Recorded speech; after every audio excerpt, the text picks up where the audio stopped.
Welcome to Blaise the Trail podcast, bringing you authentic and vulnerable stories that will inspire you to breathe fire on this world and become your own hero. Here's your host, Blaise Hunter. Hello, welcome to Blaise the Trail podcast. I'm Blaise Hunter, and I am a fertility expert. No, I don't help people get pregnant. This is a different type of expertise. I actually inspire women to birth confidence, to birth books, their dreams, passions, and goals, as well as help them discover peace amongst infertility. After going through my own sets of traumas and tragedies, dealing with a rare disease, and experiencing 3 miscarriages, I decided to take charge of my life and not let life happen to me, but rather become the hero of my own life. I am not barren. I continually birth my purpose every day. So that's why I've created this show, to demonstrate how even though we all experience setbacks and disappointments, we still have a destiny to birth. We just need to blaze the trail and be expecting. This podcast will inspire you to lean into your hardships and allow them to be the vehicle that transports you into becoming the hero of your life so you can breathe fire on this world. This week's episode is called The Hidden Language of Men. And some points we'll cover are learning the patterns of how men and women communicate with one another, how we can crack the man code, what are some of the biggest challenges in relationships today, and how we can bridge the gap of disconnect. And I have my friend here, Vanessa Lusignan, to speak on this topic. Vanessa is the youngest in the family with 3 older brothers and has worked in a male-dominated industry for 16 years. After multiple failed relationships and constant frustration in her career, she decided to become licensed and certified in understanding men under Alison Armstrong. After an intense year of interviewing men on multiple subjects, her perspective completely shifted, altering the world she was living in. Her passion is to help women understand men and find connection and joy in their relationships versus heartbreak and disconnect. Vanessa has since created an amazing partnership with a man who is her husband, and they are expecting their first child very soon. Her stress levels and frustration in her career dissolved as she was able to understand the behaviors and motivations of the men around her. It has been noticed in the organization as her having excellent communication skills. She has taught me so much about myself and men in my life. Welcome, Vanessa, to the show. Thank you, Blaise. Very happy to be here. Oh, I'm so excited to have you on. We met one day back when we were both still early in our personal growth journeys, and it's just been amazing to see you grow as a woman and learn so much about yourself and just communicating with women and men, and you've helped me really lean into that. I also study under Alison Armstrong, and I've just learned so much from you. So thank you so much for, blazing the trail in this area and really bring this topic to light.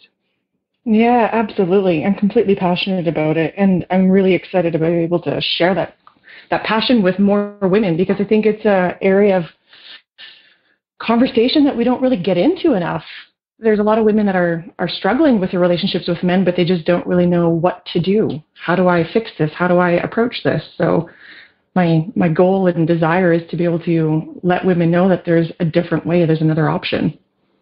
Totally. And I think that men really get a bad rep and get labeled as not so deep or very simple, but really they're so complex and have depth. And I think this topic really shows us how to connect and just understand their language. And that's what you're all about. So yeah, kudos to you. And I just am excited to have this whole conversation with you.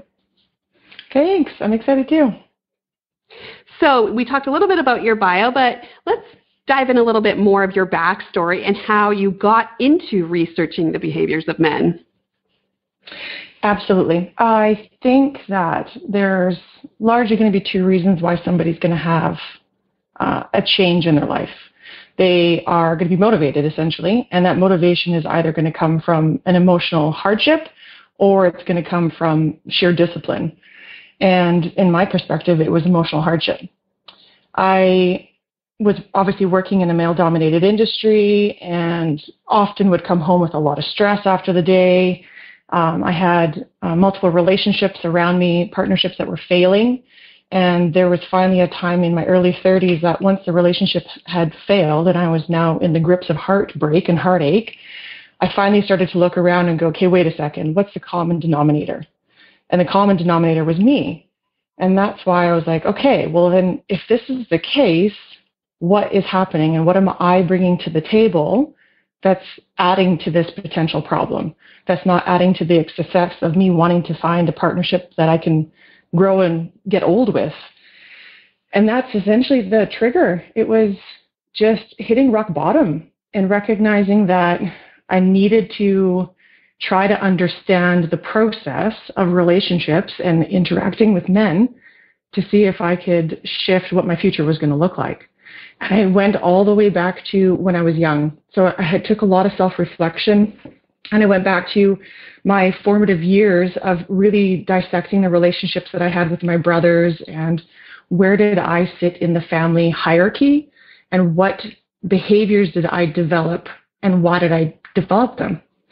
And then I went from there and I went, okay, what about high school and what about college and what were those relationships like and what did I learn and what behavior patterns did I get involved in that was creating something for me, right? Because we're always acting and interacting for the purpose of getting something.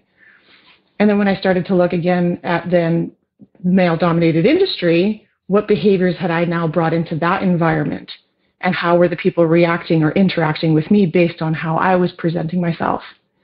And when you really start to dissect those nuances of our personalities, it opens up a completely different world of going, okay, that means that something needs to change. I need to view things differently. I need to show up differently. And the most incredible thing is that once you make that conscious choice, then the world around you completely shifts because the world starts to show up differently to you. And that's when I had found Alison Armstrong, one of my good girlfriends, had suggested like, hey, maybe I think that this might be some really good information in here. And at first I was like, oh, okay, you know what? I'm a bit too heartbroken to take this on. So thank you, but I'm not ready.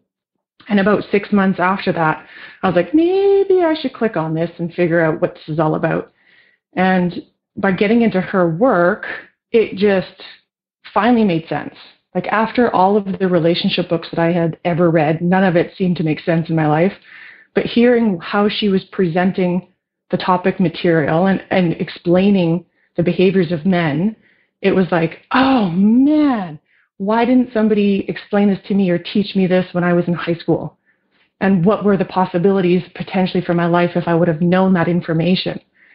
So because it was so transformative for me, I wanted to become dedicated to become licensed and certified to be able to help other women in that same mindset. Oh, that's fantastic. And the pinnacle whole structure of words that you just said was that you were reflective and realized you were the common denominator. And I think so often we want to blame outside sources, other people, other circumstances, instead of, you know, maybe it's not all our fault, but understanding we have a responsibility and we have a part to play in how our life is playing out.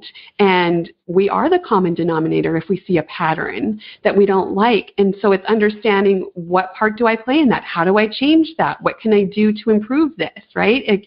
That is pinnacle for you and for me. And I think we have the same friend that led us to Alison Armstrong and changed my life of how I viewed men, how I treated men, looking back at relationships. And I just applaud you for doing the work because that's hard. It's hard to look back and really examine that you teach people how to treat you. And you also are part of that role and how people are reacting and projecting back on you, right?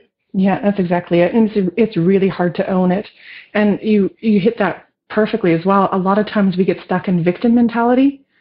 And when you get stuck into that victim mentality, it's so easy to be supported in that space, especially because if I were to share my heartbreak with my girlfriends, I get supported with attention. I get supported with, that's not fair, and I totally agree with you.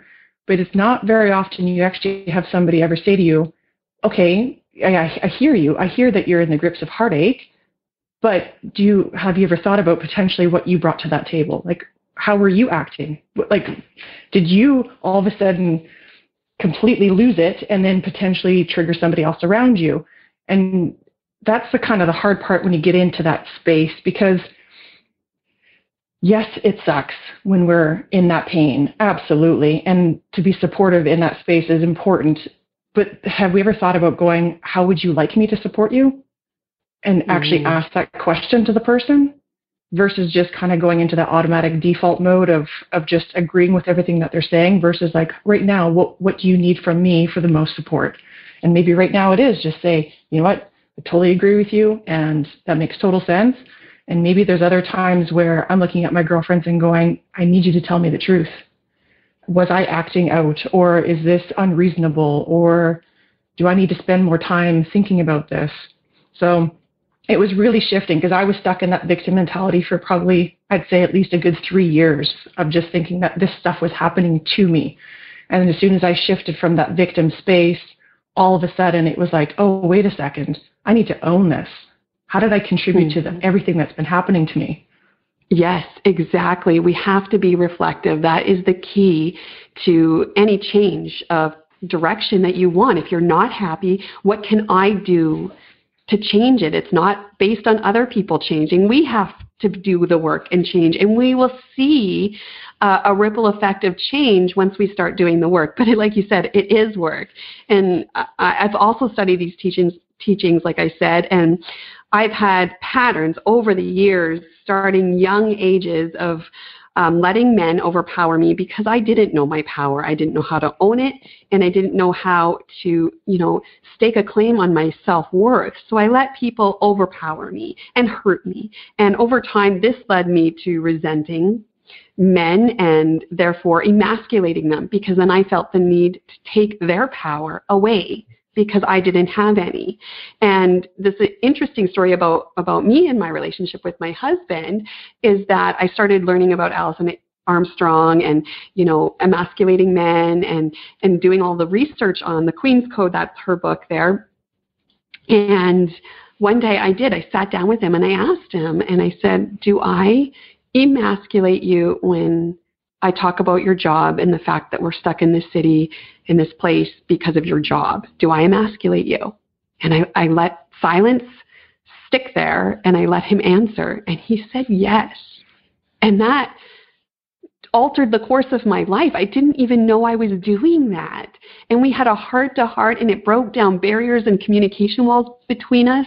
And right from that moment on, I started changing my language, changing how I spoke to him, and offered him space to show me what he needed to not feel emasculated. And so I really wanted to talk to you about that, of what are some patterns men and women can get into with communicating with one another in relationships, and how do we crack that code, so to speak, to communicate better? Actually, emasculation is one of the biggest ones. It's uncanny to realize that so many women do that and they don't even realize that they're doing it. And it makes complete sense, though. There's a lot of reasons why emasculation would run rampant in our communication styles, because when you think about it, like you just said, you've had all these experiences happen to you where you felt powerless, and then you decided to take your power back. And emasculation is exactly that. It's a power dynamic. So what you're doing is you're trying to take your power back in the sense of safety. So often for most women, we're in a constant state of trying to feel safe. And if we don't feel safe, we will do what we can to create that safety.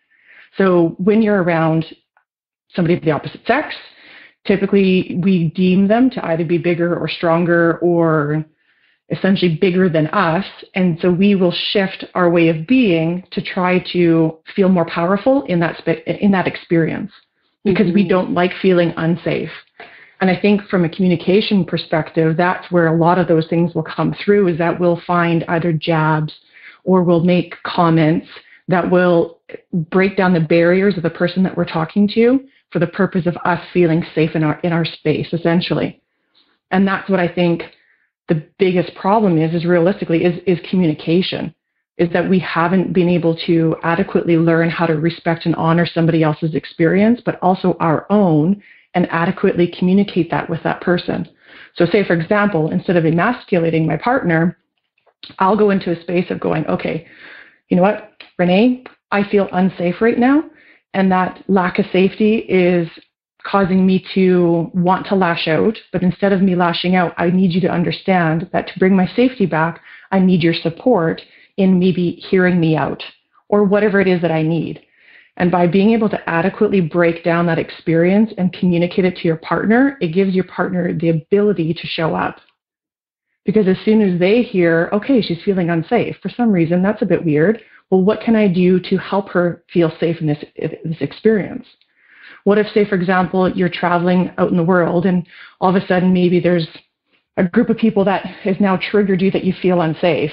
Why not communicate that to your partner to give him the ability to provide and protect for you and then move forward from that experience? But take that level of communication and put it in your day-to-day life. Because there's going to be multiple times throughout the day that you might actually feel unsafe. Maybe your husband comes home and he's quiet and makes a very plain comment towards you and you're thinking, oh, okay, wow, he's not really connected to me. There's something wrong. That triggers our lack of safety right there. And so it shifts our behavior and our interaction with them because now we're trying to get into a space of, well, where do we sit right now? Is there something wrong? Have I done something wrong? Now I'm just upset because I've had a hard day too, and now he's coming home like this, and it can easily escalate. So it's that constant commitment and desire to open up communication and just get real and honest with where we're at. Oh, that's beautifully said. And I totally agree. And now that I've really worked on this communication and knowing my power so I don't take it away from my partner, I see so many women when you're out and about and how they respond to their partners or how just these little digs and comments about how they don't make money or how, they're lazy or whatever it is. And I often tell them, I'm like, you won't see change if you keep doing that. And then the women's response is, why should I change if they're not changing? So that is, I feel like that's a classic response for women. And what do you say to that? Like, how do you coach women getting out of that mindset? Yeah, it's exactly what I've heard. And I have a lot of empathy for the fact that women feel that way, that they're wondering, why do I have to do the work? Because in all probability, they're already feeling very overworked. Mm-hmm. When it comes to that scenario of why do I have to change, for me, that is screaming that somebody's needs aren't being met. Yeah. And then that's, from my perspective, I'm going, okay, well, if your needs aren't being met, again, we have to go back to that communication piece of going, you need to start figuring out what does it look like to start talking about what you need. And even that small step will start to change the dynamic of the relationship without them even realizing that, AKA, they're changing. But why wouldn't we want the person that we love the most to actually know what it is that we need and to be able to communicate that in a way that provides him the ability to provide it for us? Because most of the time, men don't even know what it is that we need or what they can provide for us because we don't tell them. Well, and often we don't even know ourselves. So we're floundering, right? That too. And actually, that's honestly happened to me so many times where my husband will ask me, he's like, well, what is it that you need? I'm like, you know what? That's a great question. Yeah. Give me maybe 30 minutes or 40 minutes to sit on it and let me figure that out. And by allowing me to have that time space, I can finally go back into myself and go, okay, what is it that I really need here? Is there something to do with him? Is it something to do with my environment? Is it something to do with a lack of sleep or food? Or in my case, right now, I'm pregnant. So there's been a few times where I'm like, I actually don't know what I need. Can you cuddle me? And let's see if that helps.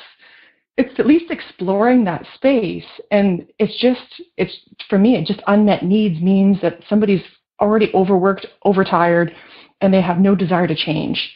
And they don't also understand that reflection will start to slowly happen, that by us changing how we're acting and interacting will ultimately change our relationship and our reactions in the world. The people around you absolutely will change depending on your demeanor. It's no different than somebody walking into a room and they're upset and they're angry. What do you think happens to everybody else in the room? They get rigid, they get stiff, they get kind of defensive, their eyes open up. That's the world reacting to your energy. But if we can now change and shift into a space that supports being able to communicate what we need and being able to understand somebody else's perspective and stay calm in the face of potential adversity, then you can see that the people around you will do the exact same thing because they're reacting to that energy.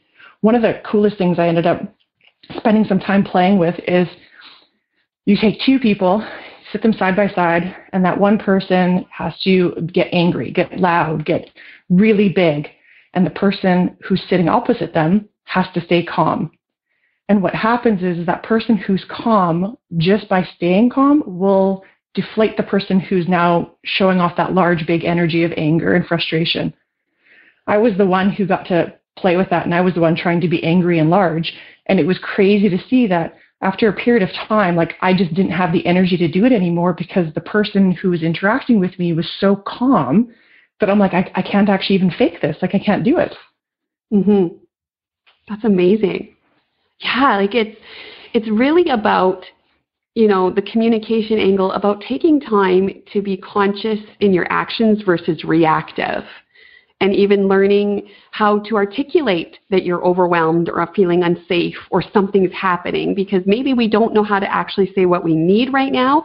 But if we can take that first step of saying, hey, I'm overwhelmed, and instead of lashing out and doing a emasculating dig, just say, hey, I'm not feeling myself right now. I'm feeling overwhelmed. I'm feeling anxiety, and I don't know how to handle this. It gives your partner or whoever you're interacting with an opportunity to respond in a calmer manner rather than in defensiveness, right? Absolutely. Yeah. Even being able to say, hey, I've been triggered.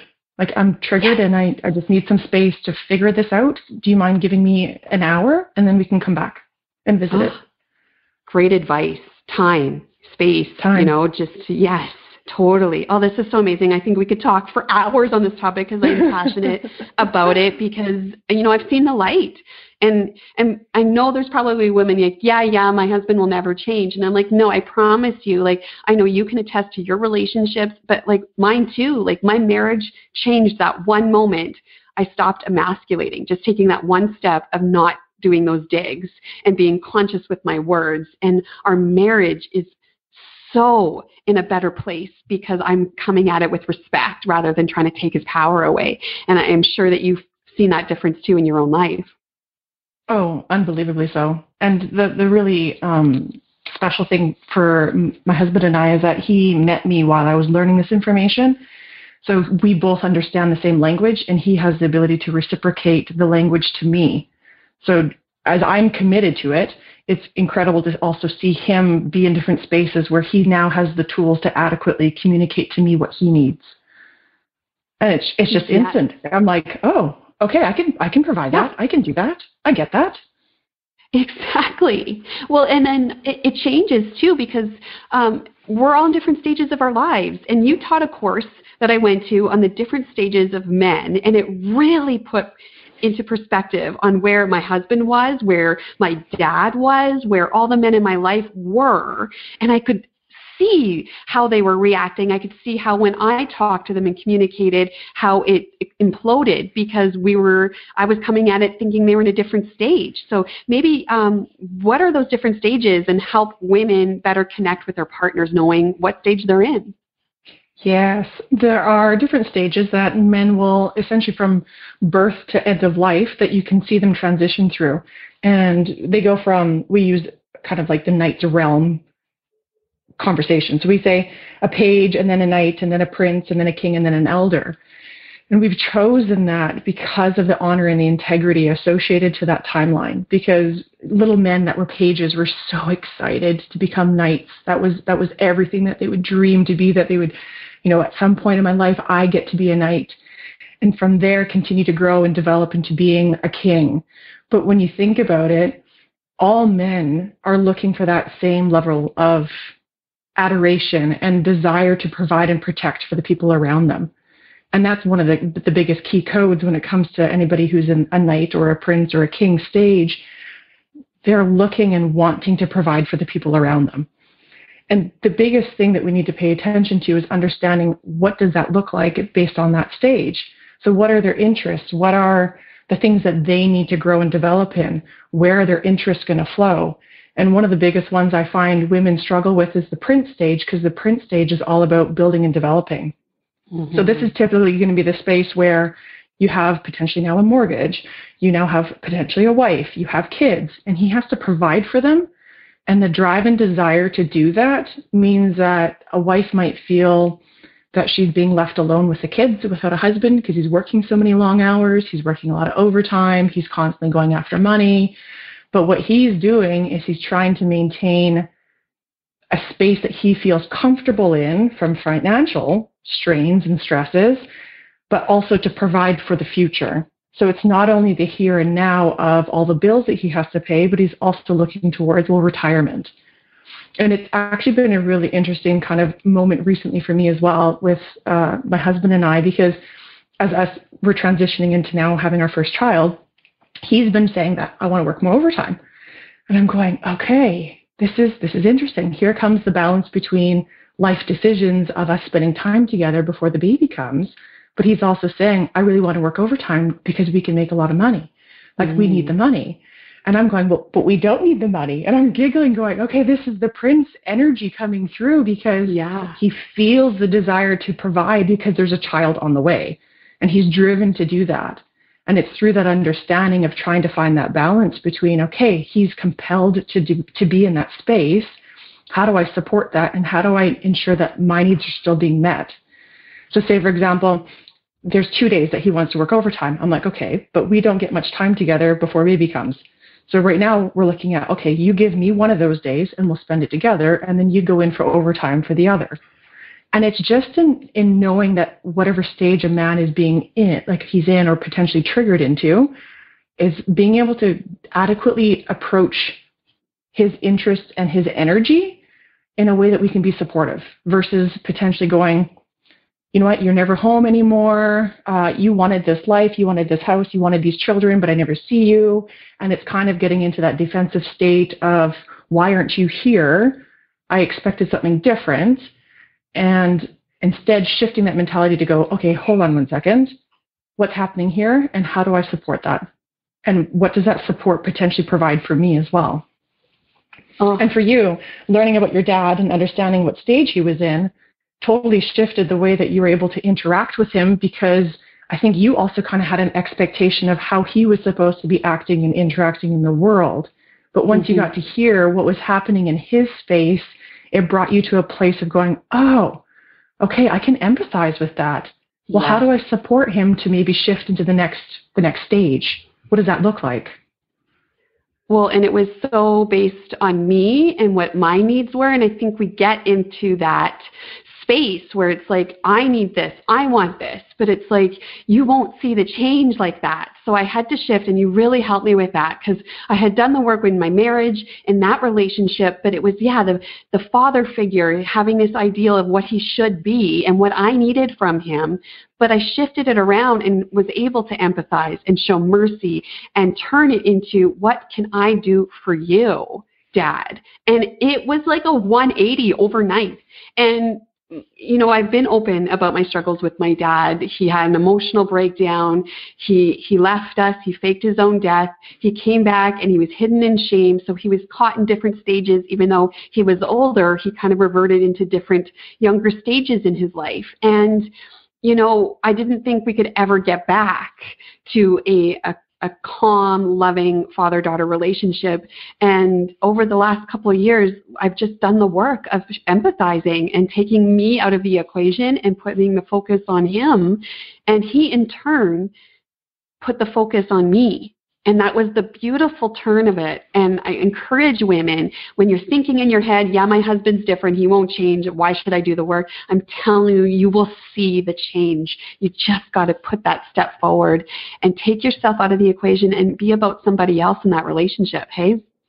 Absolutely. And that's why, honestly, the word partnership is essentially kind of what I keep on advocating, instead of relationship, but actually to bring it up to that partnership level, because that means that two people are interacting, but somebody needs to make that first choice to start that interaction. Yes, partnership. So that was kind of leading into my question, but we've kind of talked about that is the biggest issue in partnerships/relationships, is that the communication level. And what do you say to someone that's like, hey, I need help. we're not communicating. I'm angry at my husband all the time. He's a deadbeat, he's lazy, yada, yada, yada. He doesn't connect with me. What is some key advice that then they can do to start taking that step towards communication and connecting in their partnership?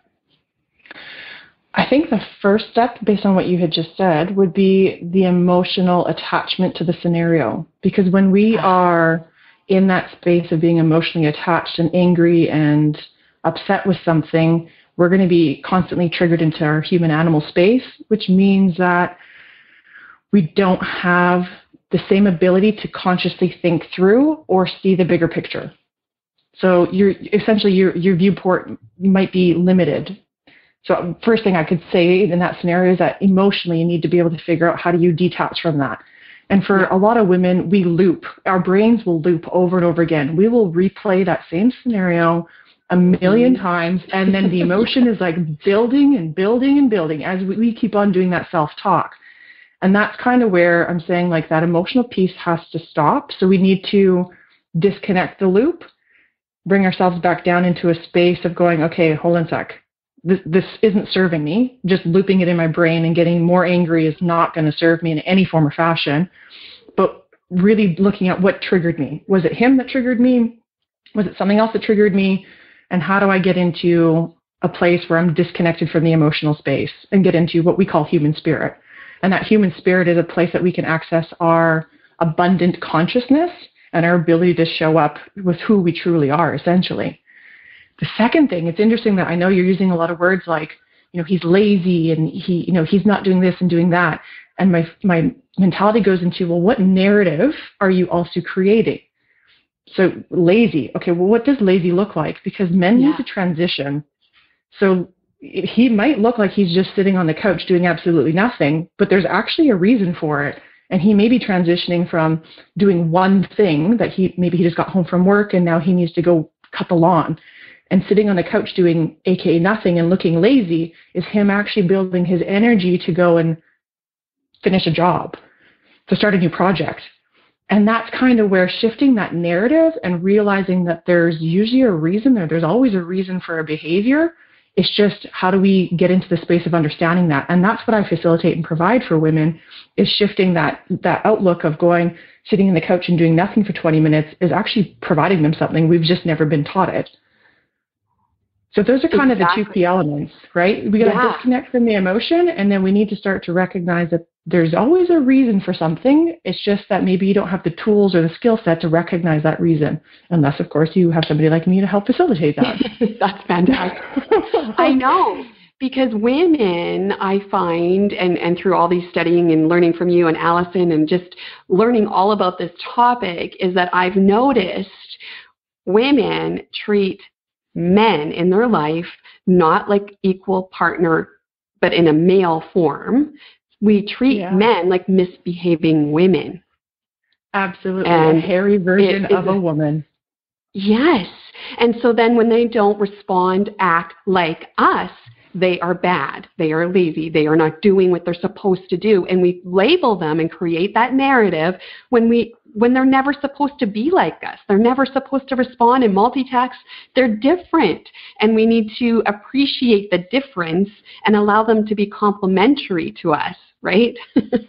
Absolutely. Their small scenario is even just relating when I have days off with my husband, our morning routines. Because often his morning routine will be he gets out of bed. He's usually out of bed a little bit later than me.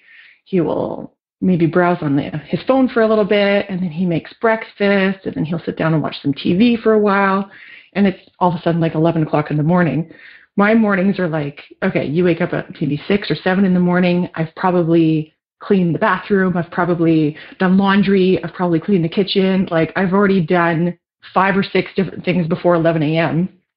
And it's so uncanny to see that difference where, like you said, women as multitaskers, there's a few times in the morning where I'm like, well, why doesn't he just do it like me? Like, why can't he just get up and start doing all these things? Because we both could be so much more productive.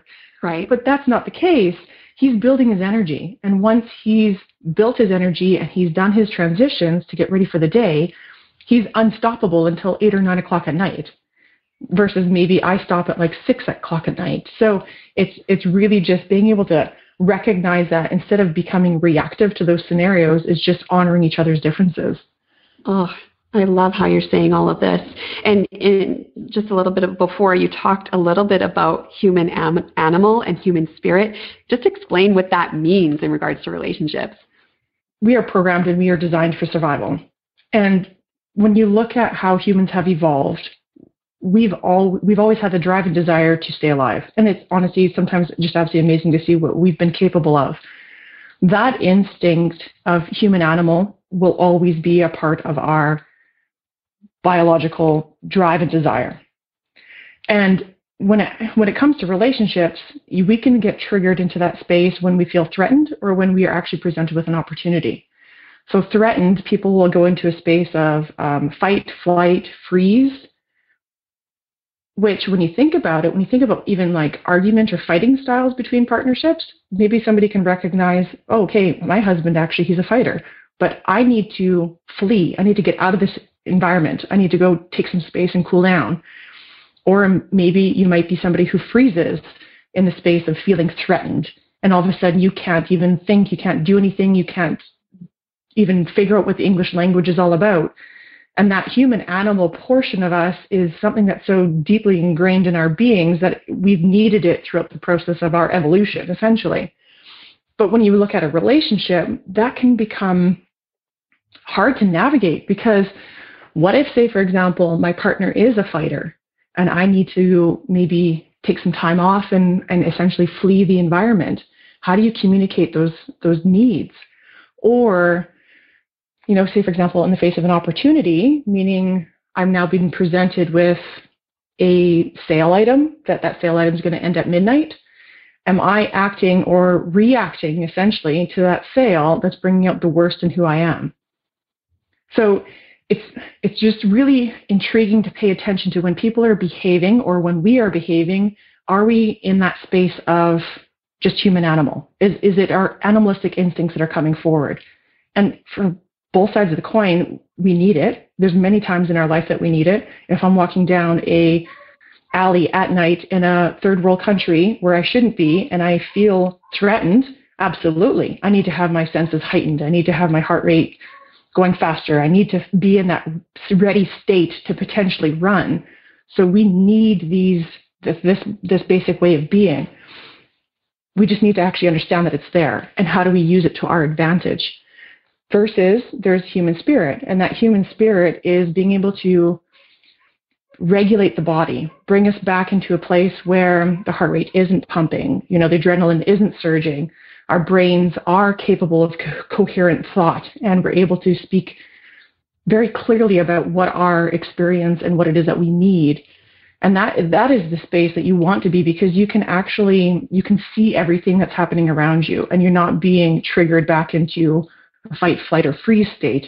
Instead, you're going, okay, I can actually reflect on this experience, and I can show up without being emotionally attached to the outcome.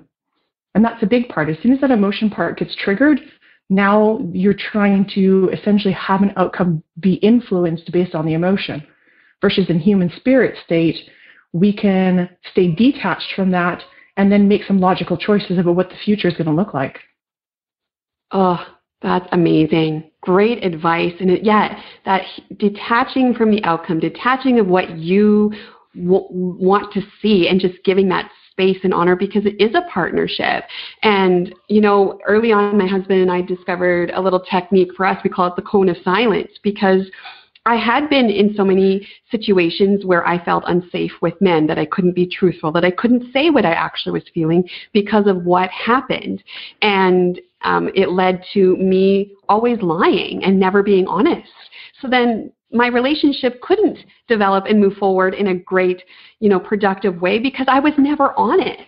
And so we created this cone of silence where my husband said, in this moment, you can be so truthful with me and there's no reaction from me. And vice versa, I had to do that for him. And we detached from what the words were being said and really listened. And it created this safety for us to be truthful. It created a pathway for us to be very honest about our feelings and honor each other's experiences and voices. And it developed intimacy and it developed trust and built over time, where now I can just say cone of silence time and I'm able to be very honest, but eloquently and without attacking.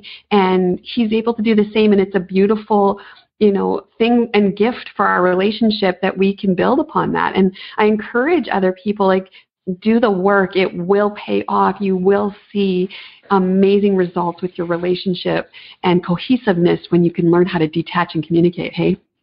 Yeah, I love that cone of silence. That's a great one. Yeah. Oh, we've learned so much from these teachings. And so you are a relationship coach. You teach this. I love all what you have absorbed. You're a master at it. And I just honor all what you're doing to help people actually improve the relationship. What do you offer? How do you teach?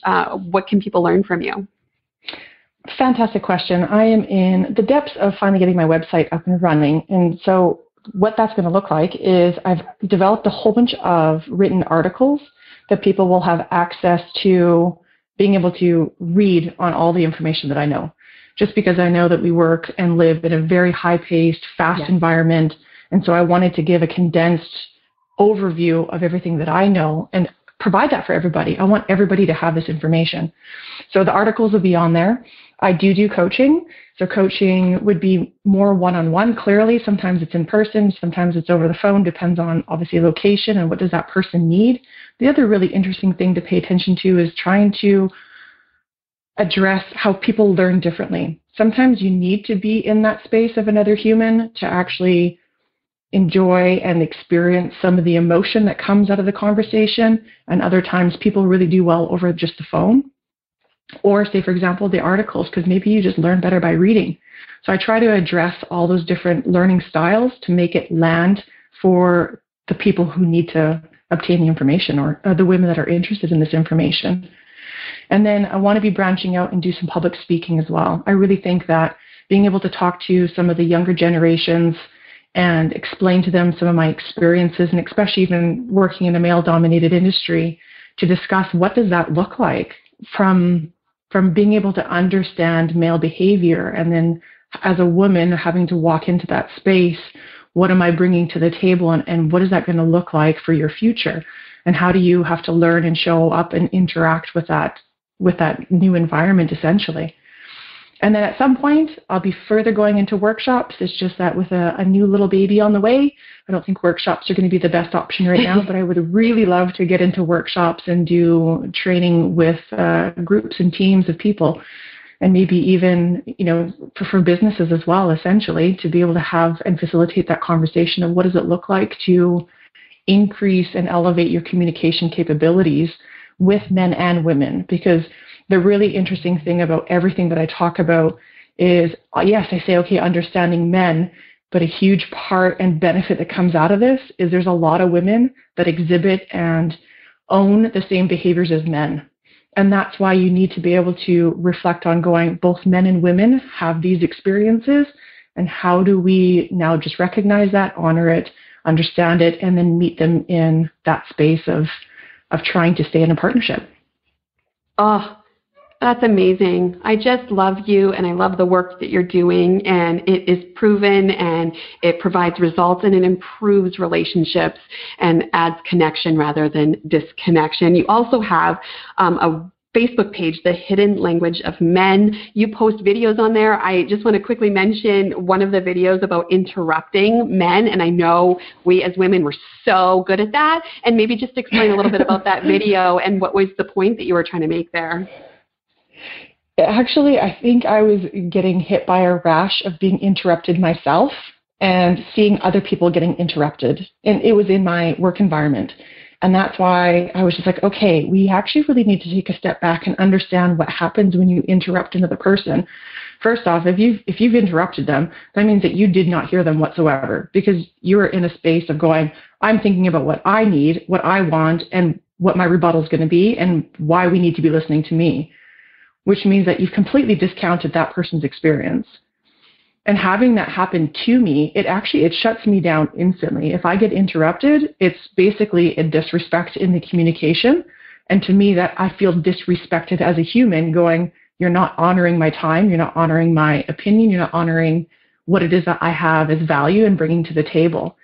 And I find that we, again, when it comes down to the communication learnings that need to happen, I think on a global scale, a huge part that we keep on making mistakes in is interrupting, because we think that through interrupting, the person who is being in that space essentially, that they're going to hear us, but they're not. You've just shut them down. And a lot of times people interrupt because, again, unmet needs. They feel as though they're not being heard. They feel as though they have more to say. They feel as though they have something to provide. But why don't we do that in a more respectful space of ensuring that we can be an active listener and then go, okay, I hear you. And what I hear is, A, B, C. Now, I'd like to be able to bring something else to the table that maybe you haven't seen. And here's my idea. And it's like tennis, where this ball is actually just going back and forth versus somebody just all of a sudden sideswiping and taking the ball away. Yes. Oh, I love it. Yes. So head to our Facebook page, The Hidden Language of Men. Contact Vanessa. How can people get a hold of you? Email? What can people do to reach out and learn more about helping their relationships? I think right now, honestly, the best place would be to stay on that Facebook page. And then once I go live with the website, all of that information is going to be broadcasted on there. And then once we get onto the website, you guys will have access to all of me. Fantastic. Just a recap of what we covered today. So much about learning about men and women in their relationship, creating a partnership, learning the negative patterns of how men and women communicate with one another, which includes emasculation and a lack of communication. How can we crack the code? Well, listen to each other and learn how to meet each other's needs, how we can bridge the gap of disconnect, emotionally detaching from the outcome, and how to respect each other's differences and learn cohesiveness and just have a better relationship going forward in unison rather than pulling apart. Thank you so much, Vanessa, for joining me today. You're just a wealth of knowledge, and I just honor the work that you're doing. Thank you, Blaise. I really, really appreciate it. I'm just, as you can tell by my voice, I'm just absolutely passionate talking about this information. So I've really enjoyed myself, and this has been a great platform. Wonderful. If you want to learn more about my coaching programs, purchase my book, or have me speak at your next event, please feel free to visit blaisehunter.com. I also have a free gift for you. Go to my website under the free offer tab, and you'll get the map to finding peace and balance in the day and guiding you when you're feeling overwhelmed and anxious. It guides you right back in a 10-minute video. Thanks again, Vanessa, for joining the show. That's it for this week's episode. Challenge yourself to be vulnerable, lean into the difficulties, and have those open conversations so we can rise up as the heroes of our lives and let us breathe fire together. If you've enjoyed this show, please subscribe and support Blaise the Trail podcast. Reviews are always welcome and appreciated. Thanks for listening. I'm Blaise Hunter. You've been listening to Blaise the Trail with Blaise Hunter. To learn more about how you can breathe fire and unleash the hero within, or to listen to past episodes, visit blaisehunter.com.